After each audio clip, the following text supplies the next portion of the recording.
Hello students, welcome in my YouTube channel Pathak maths.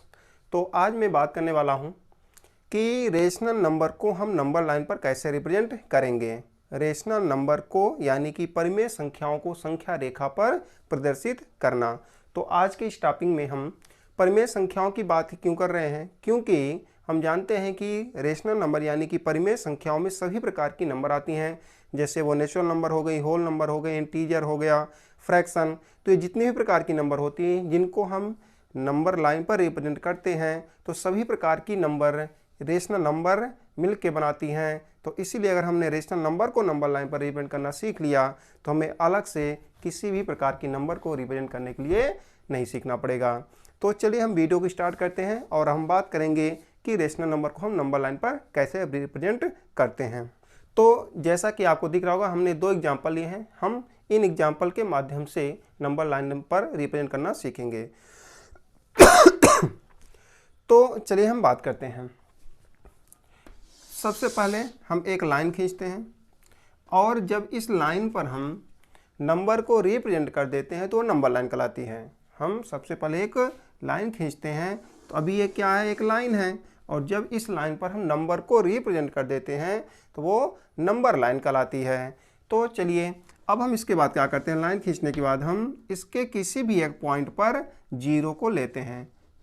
Line खींच के हम उसके किसी भी एक पॉइंट पर जीरो रिप्रेजेंट करते हैं और फिर वहाँ से हम एक फिक्स यूनिट लेते हैं। जैसे हमने 1 सेंटीमीटर ले लिया या फिर 2 सेंटीमीटर, हम एक फिक्स यूनिट लेंगे और उन यूनिट्स पर हम कुछ ऐसे डॉट कर लेते हैं और ये चीज़ें हम जीरो के दोनों तरफ करते हैं, क्योंकि हम जानते हैं कि रेशनल नंबर निगेटिव भी होती है और पॉजिटिव भी होती है।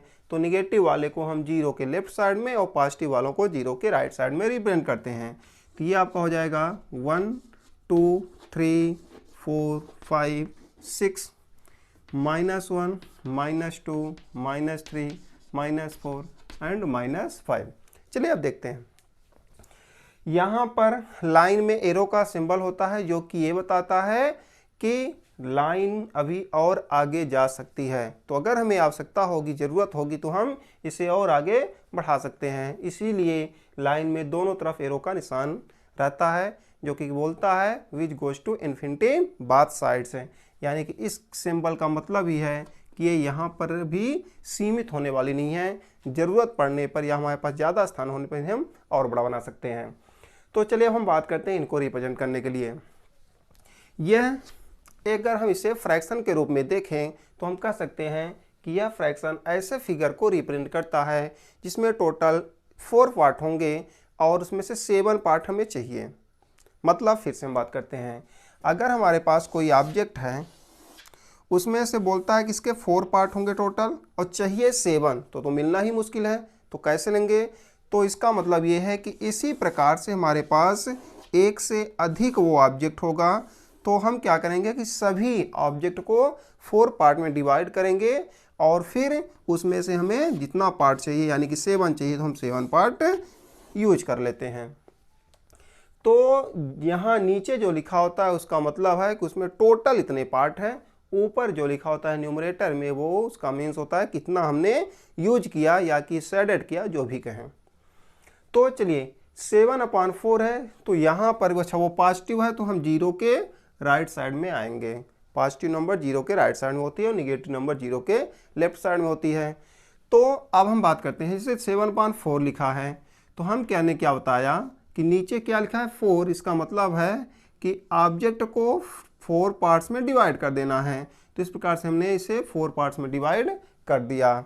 4 पार्ट में डिवाइड करते समय आपको ध्यान देना कि आपको 3 ही लाइन खींचनी है, यानी 3 लाइन आप ड्रा करेंगे, हो गया।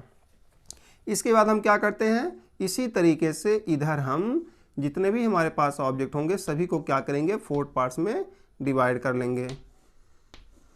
अब इसके बाद हमें चाहिए कितना पार्ट्स, 7 पार्ट चाहिए। तो हम यहाँ से देख लेते हैं, ये 1 यानी कि फर्स्ट पार्ट हो गया, ये सेकंड, थर्ड, फोर्थ, फिफ्थ, 6 और ये 7, यानी कि यहाँ पास हम रिप्रेजेंट करेंगे 7/4। तो इस प्रकार से हमने देखा कि काफ़ी ईजी होता है, हमें कुछ भी करना नहीं है, देखना है कि निगेटिव है कि पॉजिटिव है, फिर इसके बाद हमको डिनोमिनेटर को देखना है कि डिनोमिनेटर में क्या राइट है। डिनोमिनेटर में जितना होगा आप उतने ही पार्ट में सभी यानी कि 2 से 3 गैप को आप उनको डिस्ट्रीब्यूट कर लेना है 4 पार्ट्स में, या जितना उस डिनोमिनेटर में राइट किया होगा। और इसके बाद ऊपर जो होगा उसका मतलब उतने पार्ट्स हमको ले लेने हैं। हमें यहाँ 7 मिला था तो हमने क्या किया, 7 पार्ट्स को राइट कर लिया। तो जब हम काउंट करना स्टार्ट करेंगे तो यहाँ 0 से काउंट नहीं करना है, हमें 1 से काउंट करना है यहाँ से। तो 1 2 3 4 5 6 ये 7 यानी कि 7वें नंबर पर हमारा 7/4 आ जाएगा। चलिए दूसरा नंबर हमने लिया है -5/6। इसको हम कैसे रिप्रेजेंट करेंगे, तो सबसे पहले हम सिंबल को देखेंगे, माइनस है मतलब कि निगेटिव की ओर जाएगा। इसके बाद फिर नीचे क्या राइट है, 4 राइट है, इसका मतलब क्या, सॉरी 6 राइट है। तो इसका मतलब क्या होगा कि हम इसे 6 पार्ट में डिवाइड करेंगे, 0 और 1 को हम 6 पार्ट में डिवाइड करेंगे। तो 6 पार्ट में डिवाइड करने के लिए हमें केवल 5 लाइन ही ड्रॉ करनी है, इसका हमें भी ध्यान देना है, क्योंकि अगर हम 6 लाइन डिवाइड करेंगे ड्रा करेंगे तो इसमें 7 पार्ट हो जाएंगे। अब आप गिन सकते हैं यहाँ पर, ये फर्स्ट पार्ट हो गया, सेकंड, थर्ड, फोर्थ, फिफ्थ और ये 6, यानी टोटल हमने 6 पार्ट में से डिवाइड कर लिया है। अब इसके बाद हमें चाहिए कितना, तो 5 पार्ट चाहिए। तो काउंट कर लेते हैं यहाँ से, 0 से नहीं, उसके अगले वाले स्टेप से हमें काउंट करना है। तो ये 1 2 3 4 5 यानी कि कुछ यहाँ पर आपको हो जाएगा -5 6/। तो इस प्रकार से हमने देखा कि हम रेशनल नंबर को नंबर लाइन पर कैसे रिप्रेजेंट करते हैं। तो आज के लिए बस